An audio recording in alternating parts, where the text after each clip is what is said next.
I just watched a couple of videos on IFL TV of Anthony Joshua hitting the bag and hitting the pads in preparation for his fight with Wladimir Klitschko. And I have to say, he looks by far the sharpest and quickest I've ever seen him look so far in his professional career. And one thing that this footage definitely tells us is that Anthony Joshua at this stage of their careers is the much better athlete than Wladimir Klitschko. Wladimir Klitschko doesn't look anywhere near as quick or sharp on the pads as Joshua does. One little possible negative that I'll take from his pad session is that he did look a bit tense. And that's something that his trainer Robert McCracken actually mentioned to him several times while he was on the pads. He said, "Relax, Anthony, relax."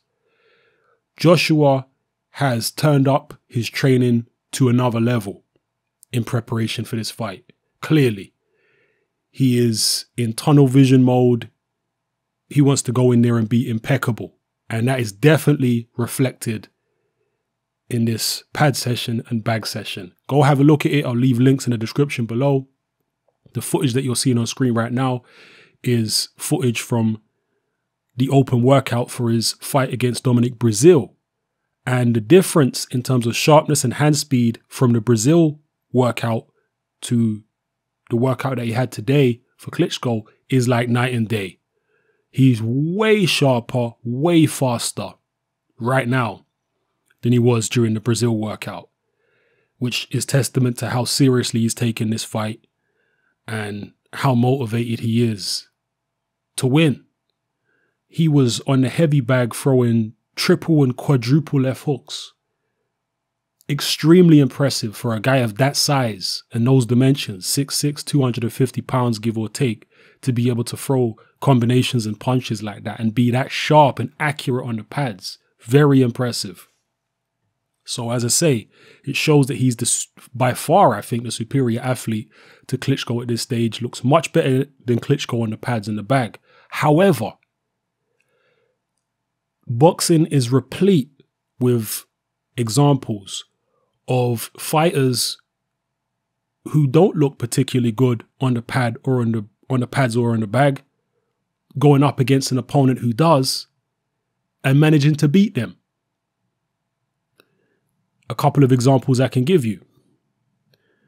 Juan Manuel Marquez has never looked incredible on the pads or the bag, particularly the bag. Manny Pacquiao always looks incredible. But yet Marquez was able to beat Pacquiao at least once. He knocked him out cold. And in a few of their other fights, many people believe Marquez won. Yet he was not the superior athlete, but he did have the superior technique and the superior boxing brain. So if you do have the superior technique and boxing brain, you can negate your opponent's superior athleticism, superior hand speed, superior combination punching ability. Now, Wladimir is definitely, in my view, superior at long range in terms of technique to Anthony Joshua. He's got the better jab, he's got the better straight right hand, he's got the better lead left hook from long range. Up close, Joshua's got the better technique. He's much better with the short shots and all that kind of stuff. Some people are saying that how impressive you look in the bag means nothing. No, it doesn't mean nothing. It does mean something. It means that if Joshua gets Klitschko in a stationary position, maybe he stuns him or he gets him up against the ropes and he's able to unload, like the way he did on that bag, Klitschko is in a world of trouble if Joshua ever gets into that position where he's actually able to unload. Klitschko's job is going to be to prevent Joshua getting him in that position, to make it a fight which is about technique and not a fight which is about athleticism. And just another example, sorry to backtrack, of a fighter who looked great on the pads and on the bag. Well, at least on the pads, I would say. But when he got in the ring, it wasn't quite there, would be David Haye. In my view, David Haye, since his comeback, since he teamed up with Shane McGuigan, looks more impressive on the pads now than he did in his prime. But yet when he got in the ring for all of his comeback fights, not just the Bellew fight, he looked nowhere near as impressive as he did in his prime. So what he was doing on the pads did not translate. You know, his improvement on the pads did not translate to improvement in the ring. In fact, he was worse in the ring. So we have to bear that in mind, and you can't get too carried away with how a guy looks on the pads or in the bag. But as I say, it is a sign of the athletic gap between the two. And that might be jarring. That might be something that people are shocked by when they see Joshua and Klitschko actually in the ring moving around. I have mentioned this in previous videos that I think Joshua's got a speed advantage here. And looking at the way he is performing on the pads and bag, I think the speed advantage could be even greater than I initially anticipated. So there's an athletic gap there, there's a speed gap, an explosiveness gap. Joshua is just bubbling with energy. As I say, the only cautionary thing would be, it could be a bit too tense. McCracken has to calm him down, I think, a little bit. He's going to be dangerous for Klitschko early, but if the fight goes long and Klitschko can make it about technique, will that tenseness in Joshua backfire on him? Will those big muscles fill up with lactic acid and the inexperience? He's never been 12 rounds. Will that all bring Joshua to a grinding halt in the second half of the fight? It's going to be fascinating. I can't wait to see it.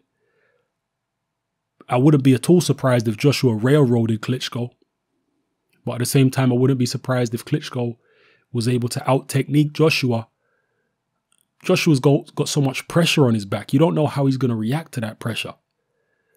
In the interviews and everything I've seen, I mean, he did an interview on IFL following the workout, or maybe it was before the workout, and he seemed very intense. Even in that interview, he seemed he was in fight mode and he just wanted to destroy something.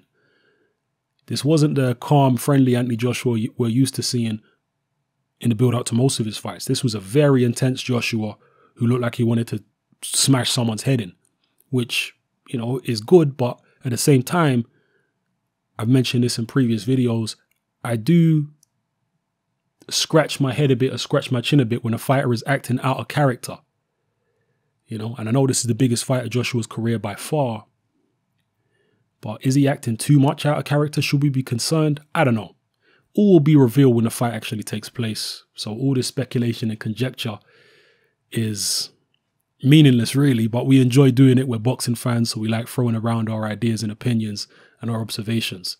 So have a watch of the videos. As I say, this footage right here that you're watching is from the Brazil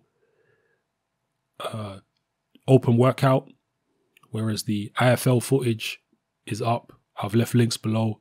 Have a watch of it and try to tell me that that's not impressive. You get some fools, some idiots, always comparing every single heavyweight on the bag to Mike Tyson. Oh, he's not as fast as Tyson. Oh, he's rubbish compared to Tyson on the bag. Mike Tyson was a 5'10", 215, 220-pound heavyweight. There's no way that a 6'6" man, 250 pounds, is going to be as quick as Tyson on the bag. What a stupid comparison to make. I don't know what's wrong with people. For a guy of Joshua's dimensions, he's about as impressive on the bag as any guy of those kind of dimensions that you'll see, if not more so, particularly now. So, you know, again, let me not go on too long. Let me know what you think, people. It's happening. I'm out.